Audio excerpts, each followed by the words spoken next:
Assalomu alaykum aziz insonlar. Erkaklar jinsiy zaiflik kasalligini davolash uchun va tez bo'shanish holatini yo'qotish uchun 2 kilogramm quyon go'sht va yog'idan qozonga solib 5 litr suvni quyib, yetarli miqdorda tuz va zira va zirik solib 3 soat qaynatib, pishirib, ertalab va kechki payt mana shu ovqatdan iste'mol qilishlari kerak. Va yana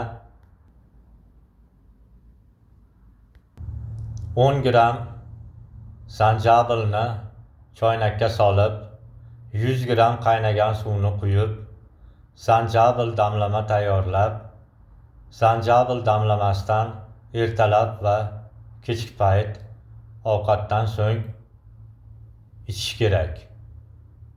Va jinsiy aloqadan oldin kamida 2 soat uxlab dam olishlari kerak. Jinsiy aloqadan 2 soat oldin qora soyaki mayizdan 200 gramm iste'mol qilib va dog' suvdan ozroq miqdorda ichib olish kerak. Mana shunday holat bo'lganda erkaklarda jinsiy zaiflik holati va tez bo'shanish holati bo'lmaydi. Mana shunday holat bo'lganda jinsiy aloqa qilinganda jinsiy aloqa vaqti kamida yarim soat davom etadi. Hattoki 1 soat ham bo'lishi mumkin. Yarim soat o'zi yetarli me'yorda bo'ladi. Ana shu yarim soatda ham erkaklar va ayollar 7-chi osmonga chiqib va qaytib tushishadi. Men 1 soatni maslahat bermayman. Jinsiy aloqani 1 soat bo'lishini maslahat bermayman, tavsiya qilmayman. Chunki jinsiy aloqa 1 soat bo'lganda erkaklarda tashqi tomon, ayollarda ichki tomon shilinib, archilib ketadi. Achishib, jozillab og'riydi